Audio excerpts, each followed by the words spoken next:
नमस्कार, मैं सीबीएसई गुरु स्वागत करता हूं आपका अपने यूट्यूब चैनल पे। तो जैसे कि मैं जानता हूं और आप भी जानते हैं कि हमने Bohr model of hydrogen atom पढ़ चुके हैं। अब उसकी लिमिटेशंस पढ़ते हैं, आखिर कहाँ तक लिमिटेड है। वैसे बोर मॉडल ने रदरफोर्ड मॉडल को बहुत ज़्यादा मॉडिफाई किया है। उन्होंने बहुत सारी चीज़ों के बारे में बताया है। ये इसके बारे में बताया है कि किस तरीके से इलेक्ट्रॉन्स जो है पार्टिकुलर फिक्स्ड ऑर्बिट में पार्टिकुलर रेडियस जिसका वैल्यू a0 इंटू एन का स्क्वायर और जिसकी एनर्जी पार्टिकुलर फिक्स्ड एनर्जी जिसकी -RH इंटू 1/na² के फॉर्म में घूमती है। अगर हाइड्रोजन लाइक एटम है तो खाली आपका a0 n² बाई जेड हो जाएगा और एनर्जी में -RH इंटू z² हो जाएगा। ठीक है, तो ये सारी चीज़ें हमने पढ़ चुकी है कि भाई इस तरीके से इलेक्ट्रॉन रहेंगे पार्टिकुलर रेडियस पे और पार्टिकुलर रेडियस पे ही इलेक्ट्रॉन घूमेगा, किसी अदर रेडियस में नहीं घूम सकता इलेक्ट्रॉन। ऐसा नहीं है कि जैसे मान लीजिए R1 रेडियस पे है एनर्जी, E2 R2 रेडियस पे है, तो ऐसा नहीं है कि दोनों के बीच घूम जाएगा, ऐसा नहीं है। और ट्रांजिशन भी R1 से R2 के बीच में ही होगा। उसके अलावा उसके भी R1 R2 के बीच में कोई भी रेडियस है उसके बीच में ट्रांजिशन नहीं होगा, तभी मेरा इलेक्ट्रोमैग्नेटिक रेडिएशन एमिट होगा, तभी मेरा इलेक्ट्रोमैग्नेटिक रेडिएशन एब्जॉर्ब भी होगा। ठीक है, तो आज पढ़ते हैं लिमिटेशंस के बारे में कि क्या क्या लिमिटेशंस हैं बोर मॉडल के। ठीक है, चलिए देखते हैं क्या क्या लिमिटेशन है। फर्स्ट ऑफ ऑल लिमिटेशन है ये only explain spectrum of hydrogen and hydrogen like atoms. इसमें सिर्फ और सिर्फ Bohr model of hydrogen atom ने सिर्फ और सिर्फ क्या एक्सप्लेन किया, हाइड्रोजन और हाइड्रोजन लाइक एटम्स के बारे में स्पेक्ट्रम, सिर्फ हाइड्रोजन और हाइड्रोजन लाइक एटम्स के बारे में है स्पेक्ट्रम जिनकी नंबर ऑफ इलेक्ट्रॉन्स ऑर्बिटल में 1 थी। ठीक है, उससे ज़्यादा एक्सप्लेन नहीं कर पाई, ये इनकी सबसे बड़ी लिमिटेशन थी। Not able to explain other atom spectrum, वही चीज़ है। ठीक है, अदर एटम्स के स्पेक्ट्रम को एक्सप्लेन नहीं कर पाए। फिर क्या है, not able to explain splitting of the spectral lines. Spectral line जैसे हमने कहा था कि स्पेक्ट्रल लाइंस किस में स्प्लिट की हुई थी कि एक इलेक्ट्रोमैग्नेटिक रेडिएशन आती है और स्प्लिट कर जाती है प्रिज्म के अंदर इन द हाइड्रोजन एटम। जब हाइड्रोजन एटम मतलब हाइड्रोजन गैस जब रहता है उसके अंदर, अब वहाँ पे अगर मैग्नेटिक फील्ड लगा दे या इलेक्ट्रिक फील्ड लगा दे, तो मैग्नेटिक फील्ड लगाते हैं तो जीमैन इफेक्ट होता है, तो इलेक्ट्रिक फील्ड लगाते हैं तो आपका स्टार्क इफेक्ट हो जाता है। ये चीज़ हम बाद में पढ़ेंगे। तो उन्होंने ये भी एक्सप्लेन नहीं कर पाए थे, ये जो मॉडल है, बस इतना आप याद रखिए, it can not explain the splitting of the spectral lines in the presence of magnetic field, जिसको हम जीमैन इफेक्ट भी कहते हैं, और the electric field, the Stark effect भी कहते हैं। ठीक है, इसका लास्ट और सबसे इंपॉर्टेंट लिमिटेशन पॉइंट है not able to explain atom stability to form molecule by the chemical bond. आगे जब हम कोवेलेंट बॉन्ड, आगे जब हम आयोनिक बॉन्ड पढ़ेंगे कि भाई एक एटम दो एटम जब मिलता है तो एक दूसरे से कोवेलेंट बॉन्डिंग करता है, एक दूसरे से आयोनिक बॉन्डिंग करता है, एक दूसरे से आपका जो भी तरह का बॉन्ड होता है केमिकल बॉन्ड, वो सारी केमिकल बॉन्डिंग हम पढ़ेंगे। लेकिन वो सारी चीज़ें इसने नहीं बताई, इन्होंने सिर्फ और सिर्फ इलेक्ट्रॉन्स के स्ट्रक्चर के बारे में बताया था। वही बोला था कि भाई इलेक्ट्रॉन मेरा किस फिक्स्ड ऑर्बिट में घूमेगा, उसका एनर्जी कितना होगा, उससे ज़्यादा ये कुछ नहीं पता है।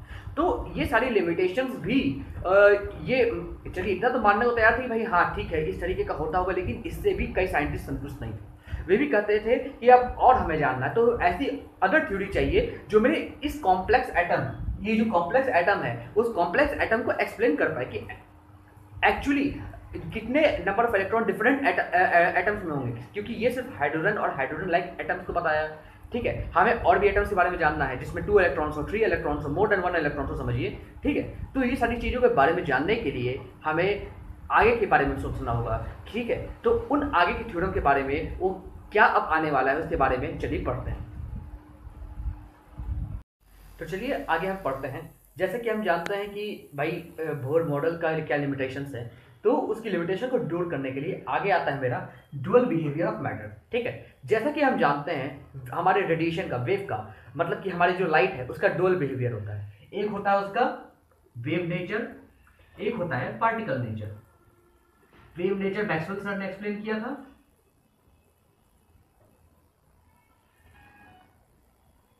और पार्टिकल नेचर प्लैंक सर ने।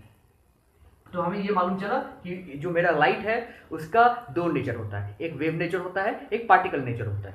इसी तरीके से डुअल नेचर ऑफ मैटर, किसी भी मैटर का 2 नेचर होता है, हर मैटर का, चाहे मैं हूं, चाहे आप है, चाहे मार्कर है, चाहे कोई भी ऑब्जेक्ट है, उसका डुअल नेचर होता है। तो यहां पे डी ब्रॉगली सर ने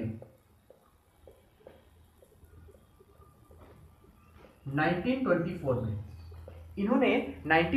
में इन्होंने इलेक्ट्रॉन से रिलेटेड एक चीज कही कि इलेक्ट्रॉन जिस तरीके से मेरा वेव जो है, जिस तरीके से मेरा वेव मतलब लाइट जो है वेव और पार्टिकल नेचर में होता है, उसी तरीके से इलेक्ट्रॉन भी wave nature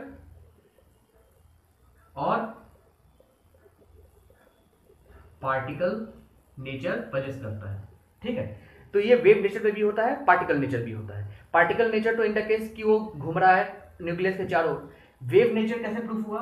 wave nature proof हुआ जब हम इसका डिफ्रैक्शन किए, और डिफ्रैक्शन हुआ भाई जब हम डिफ्रैक्शन किए इलेक्ट्रॉन बीम का। इलेक्ट्रॉन क्या है? इलेक्ट्रॉन बीम का हम किए। Electron beam in the case क्या है?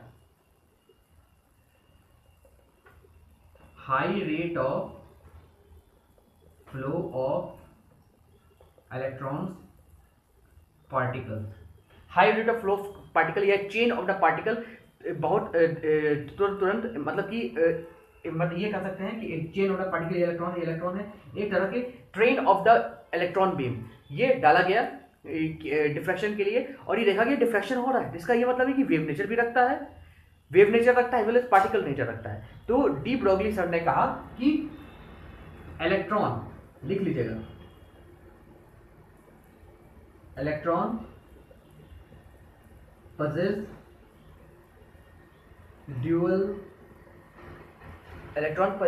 dual nature, behavior as light possess when train of मतलब कि line electron beam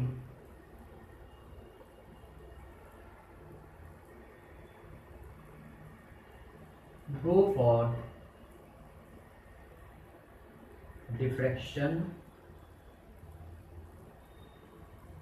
wave nature of electrons proved. Hence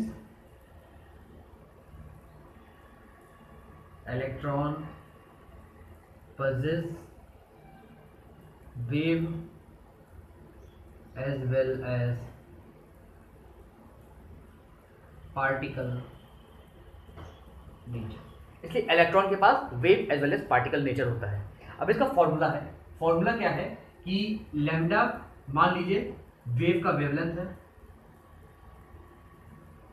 sorry electron का है, H Planck constant, P momentum, जिसको एमवी से denote करते हैं। तो इसका एक रिलेशन बनता है। इसका क्या रिलेशन बनता है? ये फॉर्मूला लिख लीजिए, मेरे न्यूमेरिकल में काम आएगा। इसका रिलेशन बनता है lambda equal H by M V या एच बाई पी।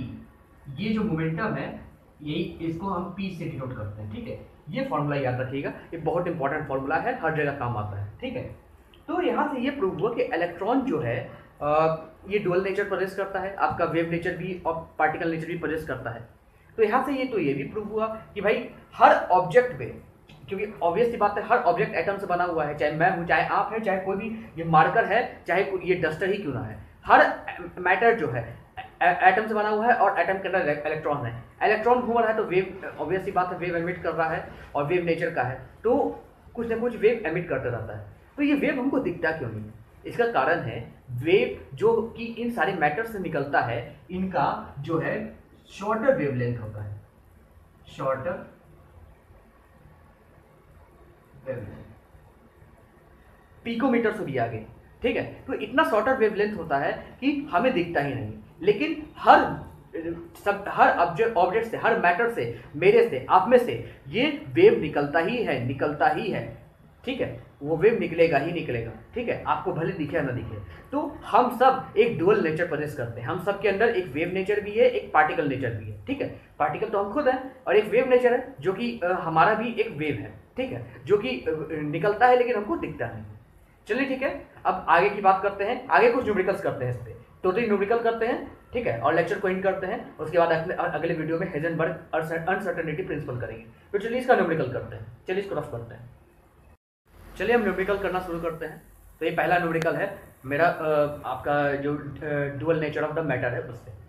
तो क्या दिया है, what will be the wavelength of a ball of a mass 0.1 kilogram moving with a velocity of 10 metre per second. ठीक है, ये सिंपल फॉर्मूला में है, जैसे मैंने बताया था अपने पिछले अभी इसके पहले जो बताया था, लैम्डा इक्वल क्या बताए थे, एच बाई पी या H by M B. H क्या होगा 6.626 into 10 to the power -34 upon mass कितना दिया है 0.1 किलोग्राम इंटू वेलोसिटी कितना दिया है 10 मीटर पर सेकंड। अब कैलकुलेट कर लीजिए, यहाँ से 6.626 इंटू 10 टू द पावर -34, इसको क्या लिख सकते हैं 10 पर -1 इंटू 10, यहाँ से क्या हो जाएगा, ये कैंसिल हो जाएगा। ठीक है, और यहाँ से आ जाएगा 6.626 इंटू 10 टू द पावर -34, ये आपका वेवलेंथ एंगस्ट्रॉम है। ठीक है, तो चलिए आगे करते हैं। चलिए ये मेरा दूसरा क्वेश्चन है, चलिए इसको सॉल्व करते हैं। क्या दिया है, मेरा मास ऑफ द इलेक्ट्रॉन दिया है, कितना दिया है, जो भी दिया है आप पहले लिख लिया करिए तो आपको आसान हो जाएगा। 31 किलोग्राम। काइनेटिक एनर्जी कितना दी है 3 इंटू 10 पावर -25। ठीक है, अब काइनेटिक एनर्जी तो हम जानते क्या होता है, हाफ m इंटू वेलोसिटी का स्क्वायर, यही काइनेटिक एनर्जी होता है। हमें निकालना क्या है वेवलेंथ, तो वेवलेंथ क्या होता है h बाई एम वी। हमें h मालूम है, m मालूम है, v निकालना है, तो यहाँ से v निकाला है, v क्या आ जाएगा √2 ke बाई m। ठीक है, तो यहाँ से क्या आ जाएगा 2 इंटू काइनेटिक एनर्जी कितनी है 3 into 10 to the power -25 by mass कितना है, मास दिया है आपका 9.1 इंटू 10 टू द पावर -31। यहाँ से क्या आ जाएगा 6 into 10 to the power -25 by 9.1 into 10 to the power -31। इससे जो भी वेलोसिटी आएगी उसको आप यहाँ पे पुट कर दीजिएगा एम वी में, यहाँ पे वी पे पुट कर दीजिएगा, तो इसका आ जाएगा 6.626 into 10 to the power -34 upon mass कितना दिया है 9.1 into 10 to the power -31 into V. जो भी यहाँ से वी आएगा आप उठा के यहाँ पे रख दीजिएगा, आपका वेवलेंथ आ जाएगा। ठीक है, चलिए अपने लास्ट क्वेश्चन पे चलते हैं।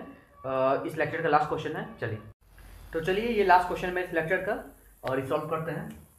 Calculate the mass of a photon with A wavelength 3.6 angstrom. यहाँ पे लैम्डा दिया हुआ है कितना 3.6 एंगस्ट्रॉम। इसको हम लिख सकते हैं, हम जानते हैं 3.6 into 10 to the power -10 metre. ठीक है, और यहाँ पे मेरा मास निकालना है हमको। ठीक है, तो हम जानते हैं लैम्डा बराबर क्या हो जाएगा h बाई एम वी। ठीक है, यहाँ से हमें क्या निकालना है mass of the electron h by M lambda. ठीक है, अब h by V lambda, V लिख देते हैं वी लैम्डा। ठीक है, वी लैम्डा, यहाँ पे h आ जाएगा, h की वैल्यू क्या हो जाएगी 6.626 into 10 to the power -34। Photon है, फोटोन का स्पीड ऑब्वियस सी बात है स्पीड ऑफ लाइट के बराबर होगा, कितना होगा 3 into 10 power 8 metre per second. वहीं यहाँ पे डाल देना आपको ये v में 3 into 10 to the power 8 into lambda की वैल्यू 3.6 इंटू 10 पावर -10। इसको सॉल्व कीजिए, आपका मास आ जाएगा किलोग्राम में। ठीक है, तो ये कुछ इंपॉर्टेंट चीज थी जो मैंने आपको बताई। एक और चीज़ है इंपॉर्टेंट जो कि हाइजेनबर्ग अनसर्टेनिटी प्रिंसिपल है। ये सारी चीज़ें आपकी क्वांटम चीज़ों पे बेस्ड है। ठीक है, क्वांटम चीज़ों पे बेस्ड है जो कि मैं करा रहा हूँ। ठीक है, अब इसके बाद हाइजेनबर्ग आएगा, उसके बाद हम एसपीडीएफ मॉडल पे चलेंगे। ठीक है, तो ये सारी चीज़ आपको जानकारी होनी चाहिए। उम्मीद है कि आपको अच्छा लगा होगा। अगर अच्छा लगा है तो मेरे चैनल को लाइक कीजिएगा, मेरे चैनल को सब्सक्राइब कीजिएगा, मेरे वीडियो को शेयर कीजिएगा जितना शेयर कर सके, जिससे आप जैसे लोगों तक पहुँच सके। ठीक है, चलिए ठीक है, अगले लेक्चर्स में मिलेंगे, तब तक के लिए नमस्कार।